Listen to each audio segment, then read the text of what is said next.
Halo semuanya, kali ini saya Joshua akan membahas mengenai pelayaran bangsa Belanda. Nah, nama tokohnya ada Willem Barents, Jacob van Heemskerck, terus ada Cornelis de Houtman. Willem Barents memimpin ekspedisi pertama dengan 2 kapal Mercurius dan Eendracht. Mereka berlayar dari Amsterdam menuju Laut Barents dan mencapai Novaya Zemlya, sebuah kepulauan di Rusia. Mereka mencoba berlayar di sepanjang pantai timur Novaya Zemlya, tetapi terhalang oleh es yang tebal.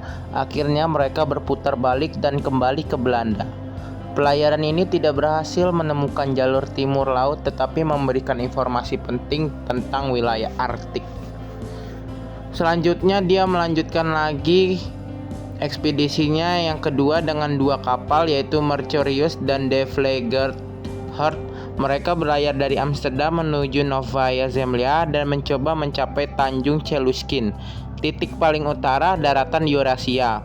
Mereka kembali terhalang oleh es yang tebal dan memutuskan untuk berputar kembali. Pelayaran ketiga, Willem Barents memimpin ekspedisi ketiga dengan 2 kapal Mercurius dan De Vliegerhart. Mereka berlayar dari Amsterdam menuju Novaya Zemlya dan berhasil mencapai Tanjung Cheluskin. Mereka terjebak dalam es di dekat Teluk Kara dan terpaksa menghabiskan musim dingin di sana. Cornelis de Houtman pada tahun 1596 hingga 1597. Dia memulai pelayarannya dari Amsterdam, Belanda, dengan 4 kapal Mauritius, Amsterdam, Hollandia, dan Duivik. Tujuannya itu ialah Banten, Jawa yang ada di Indonesia untuk membeli rempah-rempah. Dia melakukan perjalanan pada tahun 1595 untuk pergi ke Madagaskar untuk singgah sebentar, berhenti untuk mengisi persediaan dan beristirahat, menghadapi penyakit scurvy yang menyebabkan banyak kematian. Kemudian dia menuju ke Banten pada 1596. Tiba di Banten, namun perjanjian dengan Sultan Banten gagal. Cornelis de Houtman diusir dari Banten tanpa mendapatkan rempah-rempah. Kemudian dia melanjutkan pelayarannya lagi, diserang oleh bajak laut. Dia itu melanjutkan pelayarannya ke Madura. Cornelis de Houtman ini membalas dengan menyerang dan menindas penduduk lokal yang ada di Madura. Setelah itu dia lanjut lagi ke Bali. Pada di Bali itu dia hanya mendapatkan sedikit laba.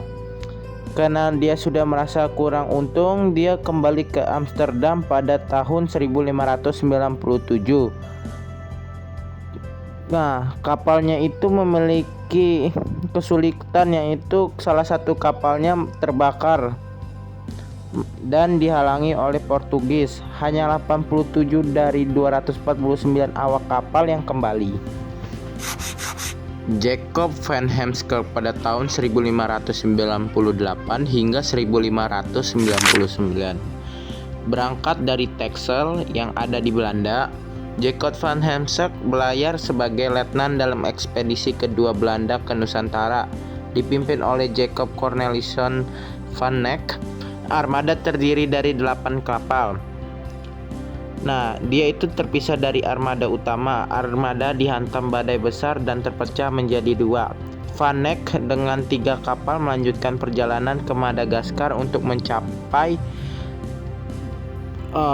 tempat peristirahatannya terlebih dahulu untuk mengisi persediaan dan lain-lainnya. Van Heemskerck bersama 4 kapal lainnya tidak dapat mendarat di Madagaskar karena badai. Setelah itu dia lanjut lagi dengan berlayar ke timur pada tahun 1598 hingga 1599. Dengan 4 kapal mereka menjelajahi berbagai pulau di Maluku, termasuk Ambon, Ternate, dan Tidore. Mereka berdagang rempah-rempah dengan penduduk lokal dan menghadapi persaingan dengan Portugis yang menguasai perdagangan di wilayah tersebut. Pada 1599, Van Heemskerck kembali ke Amsterdam bersama 4 kapalnya yang syarat dengan rempah-rempah. Ia tiba di Amsterdam pada bulan Juli 1599. Mungkin itu saja yang dapat saya paparkan. Terima kasih yang sudah mendengar. Sekian dari saya. Terima kasih semuanya.